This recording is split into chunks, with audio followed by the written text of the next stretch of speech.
The United Nations Secretary-General has used an unusual diplomatic tactic, bringing Israel-UN relations to an all-time low. As tensions between Israel and the UN rose to new heights this week, the two sides' relationship hit a new low point. Israeli diplomats were outraged when UN Secretary-General Antonio Guterres used a powerful but rarely used tool to force a ceasefire in Gaza on Wednesday. Any issue that may aggravate existing threats to the maintenance of international peace and security can be brought to the attention of the Security Council by the UN chief, according to Article 99 of the UN Charter. In a letter addressed to the 15-member council, Guterres utilized that diplomatic instrument to encourage the group to press to avert a humanitarian catastrophe and come together in demanding a complete humanitarian ceasefire. There have been demands for a ceasefire, but Israel is adamant that it must continue its offensive in Gaza in order to wipe out Hamas, which launched an attack on the country on October 7 that killed 1,200 people and kidnapped over 240.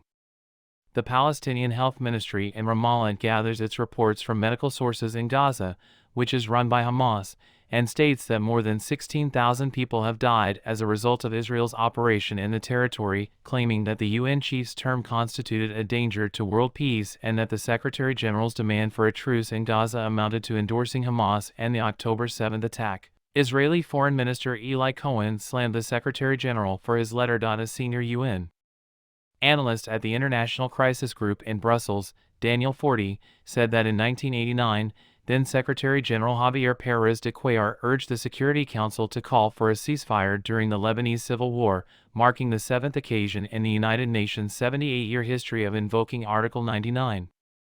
Guterres' letter, however, was the first to do so since then. The action by Guterres was a symbolic punch, as Forti put it to CNN. An immediate call for international intervention to prevent the humanitarian disaster in Gaza from reaching a breaking point. 10 o'clock Friday morning local time in New York is when the Security Council is supposed to have an emergency meeting to talk about the situation. On Thursday, the United Arab Emirates, UAE, conveyed its support for a humanitarian ceasefire by submitting a resolution to the United Nations Security Council urging immediate action, according to Forti.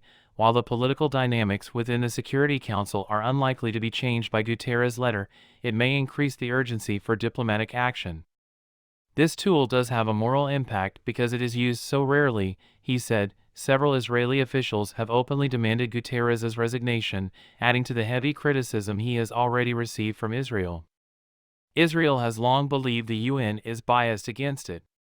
In his letter, in which he cited Article 99, the UN chief reiterated his previous condemnation of the October 7 attack by Hamas. The former Israeli ambassador to the United Nations, Gabriela Shalev, has stated that relations between her country and the United Nations are at an all-time low. She made the observation that tensions between the two organizations first surfaced after the United Nations General Assembly passed a resolution recognizing Israel in 1947. With the exception of the United States, I believe it marks a very low point in Israeli relations with the United Nations and the rest of the world.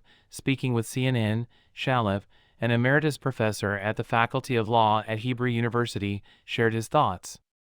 We feel that UN organizations worldwide fail to grasp the fact that Israel is currently engaged in a war for its very survival as a Jewish democratic state, confronting an existential threat from every direction. Rival factions within the UN Security Council, exemplified by the clash between Russia and the US, have been unable to reach a consensus regarding Israel's response to the Hamas attacks and the war that ensued.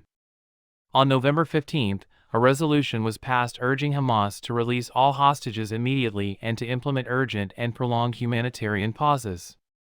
Israel is upset that the Council did not denounce the attack on October 7.